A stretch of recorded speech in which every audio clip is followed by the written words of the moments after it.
tapi menikah adalah perkara selama-lamanya.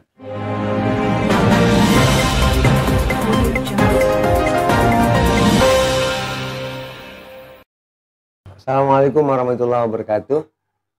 Perkenalkan, nama saya Lalu Ahmad Fatoni atau biasa dipanggil Bajang Tony. Saya hari ini berkapasitas sebagai staf lapangan dari LPA NTB dalam program Berani 2, di mana program Berani 2 ini fokus berbicara tentang kesehatan reproduksi bagi anak-anak remaja, kemudian yang berujung pada pencegahan perkawinan anak.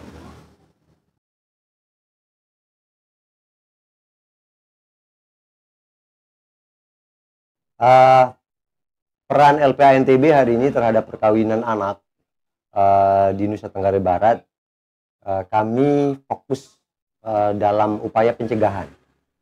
Namun sekali lagi kami memiliki keterbatasan-keterbatasan karena sifatnya apa yang kami lakukan adalah piloting atau pilot project, yang seyogianya pilot project itu menjadi rumusan kami, menjadi usulan kami ke pemerintah daerah, baik itu pemerintah provinsi maupun pemerintah kabupaten kota, untuk dilanjutkan. Karena tentunya kami memiliki keterbatasan dari sisi anggaran. Ya, pemilik anggaran sebenarnya adalah pemerintah provinsi sampai dengan pemerintah kabupaten kota.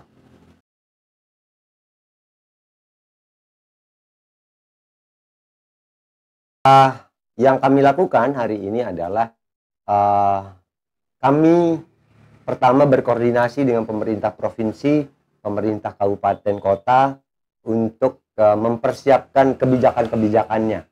Antara lain di Kabupaten Lombok Tengah kami sudah menginisiasi untuk dibentuknya Satuan Tugas Pencegahan Perkawinan Anak. Satgas Pencegahan Perkawinan Anak itu terdiri dari lintas stakeholder. Antara lain ada Bapeda atau Baperida di Kabupaten Lombok Tengah, kemudian ada DP3 AP2KB sebagai leading sektornya, ada Dinas Sosial, ada Dinas Kesehatan, ada Dinas Pendidikan, kemudian ada Kementerian Agama, kemudian ada Dukcapil, kemudian ada DPMD, kemudian ada lembaga-lembaga mitra pemerintah lainnya, termasuklah LPA NTB di situ dalam Satgas Pencegahan Perkawinan Anak tersebut.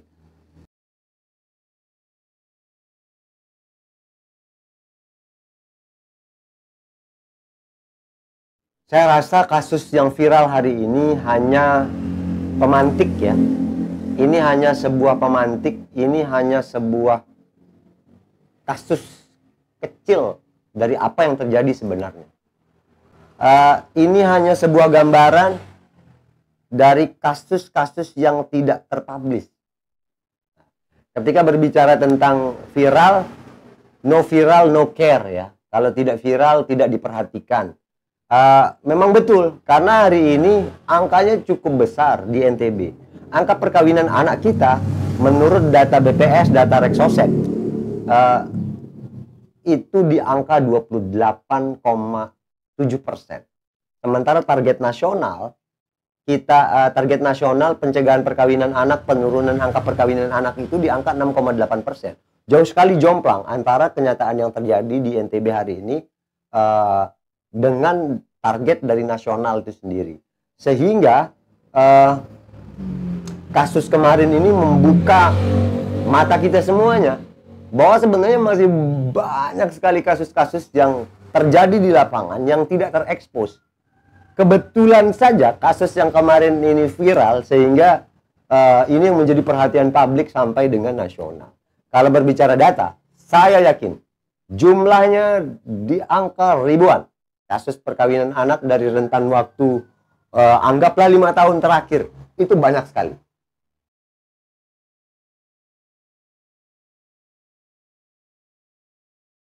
Kalau berbicara kecolongan, tentunya tidak hanya LPA NTB yang kecolongan dalam kasus ini. Yang paling kecolongan dalam kasus ini adalah pemerintah daerah secara umum, pemerintah provinsi sampai dengan pemerintahan kabupaten Lombok Tengah. Karena kami, kalau berbicara hanya LPA yang kecolongan, LPA ini hanya lembaga mitra dari pemerintah daerah. Kami ini adalah non-government organization. Kami ini adalah organisasi nirlaba, yang artinya ketika pemerintah daerah memberikan anggaran terhadap kami bekerja. Tapi ketika tidak ada, ya tentunya kami mencari sumber-sumber anggaran yang lain. Tetapi LPA NTB memang hari ini mendapatkan anggaran rutin dari pemerintah provinsi. Tetapi anggaran itu juga terbatas untuk melakukan sosialisasi. Bayangkan, misalnya pemerintah Provinsi NTB hari ini memberikan anggaran rutin berupa 200 juta per tahun untuk LPA, di mana kami harus bekerja melakukan sosialisasi di 10 kabupaten kota di NTB. NTB sekarang berapa kabupaten kota? 10 kabupaten kota. Kalau terbagi 200 juta dibagi 10 kabupaten kota, tentunya itu sangat kecil untuk kami bekerja melakukan sosialisasi. Namun bukan berarti kami hanya mengandalkan anggaran itu saja untuk melakukan upaya-upaya. Tentunya kami memiliki sumber-sumber anggaran lain yang kami gunakan untuk melakukan sosialisasi. Kebetulan hari ini kami dari LPA NTB mendapatkan sumber dana dari UNICEF yang membiayai program Berani 2 ini, di mana program ini untuk 3 kabupaten, Lombok Timur, Lombok Tengah, dan Lombok Utara. Sehingga kami memang fokus di 3 kabupaten tersebut, dan di 3 kabupaten tersebut itu pun hanya mampu kami melakukan piloting di 5 desa dampingan. Contohnya di Lombok Tengah, kami fokus di 5 desa dampingan, antara lain itu Desa Truwai di Kecamatan Pujut, kemudian Desa Bangket Parak, kemudian di Batu Kliang ada Desa Selebung, di Batu Kliang Utara itu Aibuka dan Tanak Bea, di mana kami dalam pendampingan di 5 desa dampingan kami, tentunya banyak hal yang kami lakukan. Sosialisasi yang kami lakukan antara lain adalah kami tidak hanya menyasar anak remaja, kami juga menyasar seluruh elemen yang ada di desa. Misalnya di masing-masing desa kami sudah menginisiasi dibentuknya 5 perdes, peraturan desa ramah perempuan dan anak, DRPPA, desa ramah perempuan dan anak, dan pemenuhan hak penyandang disabilitas. Kami sudah melahirkan 5 peraturan desa, kemudian kami juga sudah melahirkan yang namanya PATBM. PATBM itu adalah perlindungan anak terpadu berbasis masyarakat. Kami menginisiasi kepala desa membentuk PATBM di 5 desa dampingan kami. Ketika PATBM ini berjalan dengan baik, maka upaya-upaya pencegahan itu akan berjalan dengan baik. Perlindungan anak terpadu berbasis masyarakat. Artinya masyarakat sendirilah yang bahu-membahu untuk melakukan pencegahan.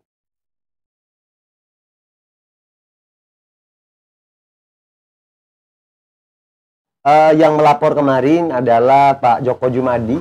Beliau adalah Ketua LPA Kota Mataram. Itu sah-sah saja.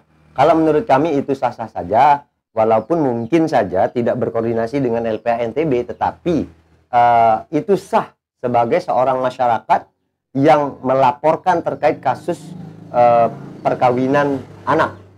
Karena amanat undang-undang tentunya perkawinan anak itu dianggap sebagai pemaksaan terhadap anak untuk melakukan hubungan seksual. Sehingga ketika amanat undang-undang perlindungan anak diterapkan oleh masyarakat dengan melakukan tindakan represif, melaporkan ke pihak kepolisian, itu sah-sah saja. Menurut kami tidak ada masalah. Tetapi artinya bahwa kami LPA NTB fokus berbicara tentang upaya pencegahan. Tapi ketika ada LPA kabupaten kota yang lain melakukan upaya pendekatan hukum, itu sah-sah saja.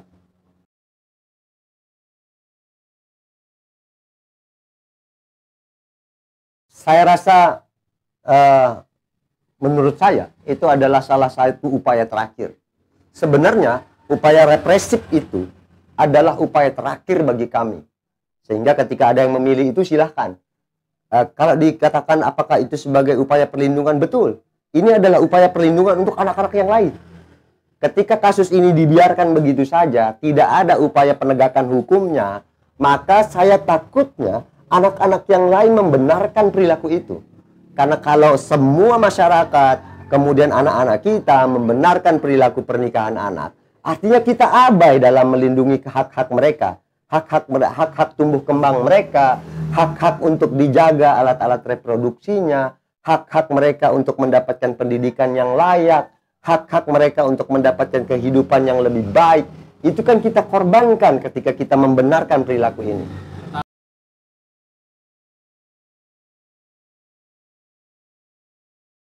Baik, kalau memang menurut kacamata masyarakat umum yang tidak paham tentang kebijakan perlindungan anak, ketika melaporkan anak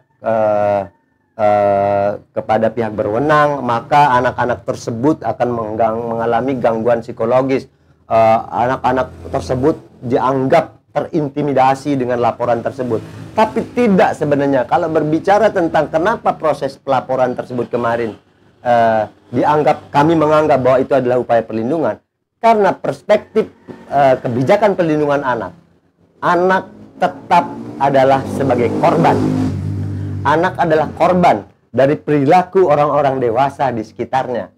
Ketika kami melaporkan ataupun ada pihak yang melaporkan kasus tersebut, tidak menyasar pada anaknya sebenarnya, tapi ada orang-orang dewasa yang membenarkan perilaku itu, yang tentunya perlu diberikan efek jera, supaya tidak ada lagi hal-hal sedemikian rupa yang terjadi, supaya tidak ada lagi pembenaran terhadap tindakan yang dilakukan. Dan ini penting untuk menjadi perhatian bersama. Terkait hak-hak anak yang menjadi terlapor juga di situ, tentunya karena pendekatan kami adalah pendekatan korban, tentunya kami akan melakukan pemenuhan terhadap hak-hak mereka untuk mendapatkan pendampingan psikolog, hak mereka untuk dipulihkan psikologisnya, hak mereka untuk segala hak yang melekat pada diri mereka, tentunya kami akan berikan.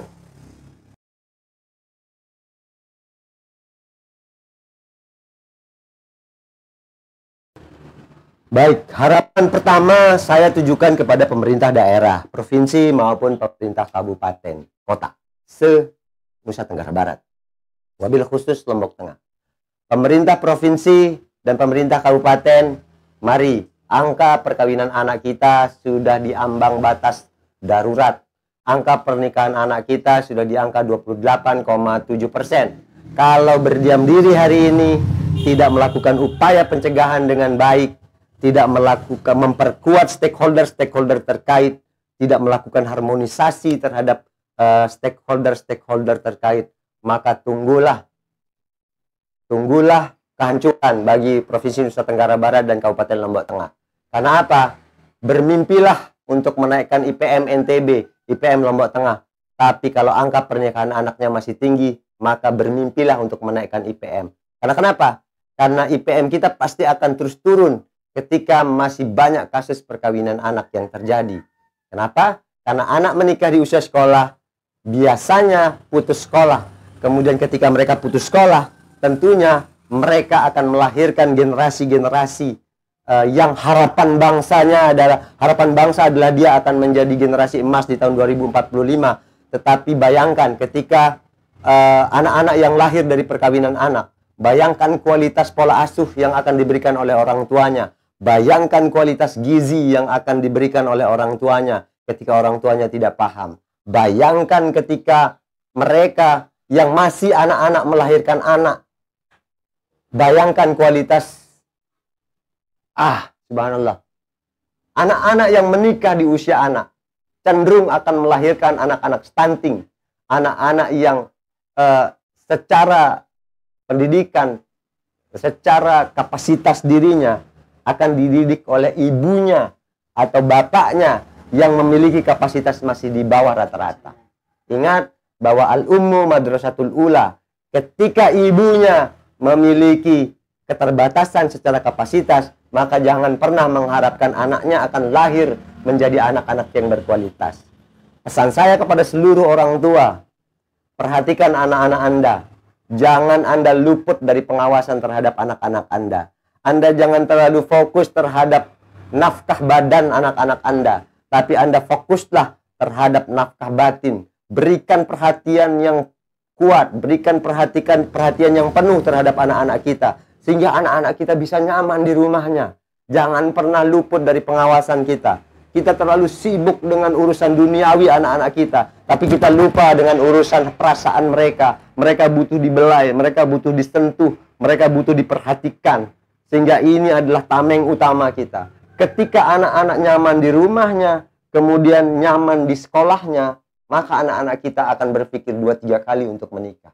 Anak-anak kita akhirnya menikah di usia anak atau menikah sebelum waktunya, itu karena mereka tidak nyaman di rumahnya. Mereka tidak nyaman di sekolahnya. Sehingga pilihan mereka adalah menikah. Karena menikah di usia anak hanya mengharapkan janji-janji semu. Karena cinta hanya dibahas beberapa saat saja, maka ada ancaman-ancaman yang besar menunggu anak-anak kita ke depan. Ada ancaman kekerasan dalam rumah tangga, ada ancaman kesejahteraan yang menurun. Bayangkan ketika anak kita menikah sesama anak, mereka putus sekolah, lalu dari apa mereka akan memenuhi kebutuhan sehari-hari mereka? Ini penting untuk kita sama-sama sikapi. Untuk anak-anakku yang remaja, tolong menikahlah kalian di usia yang tepat. Ketika kalian sudah lulus sekolah, ketika kalian sudah bekerja, ketika kalian memang sudah siap secara mental kalian. Karena menikah bukan perkara 1-2 hari, bukan perkara 1-2 bulan, bukan perkara 1-2 tahun. Tapi menikah adalah perkara selama-lamanya. Menikah, merencanakan pernikahan kalian dari semenjak awal, mempersiapkan pernikahan kalian semenjak awal, itu akan jauh lebih baik dibanding kalian tidak mempersiapkannya sama sekali.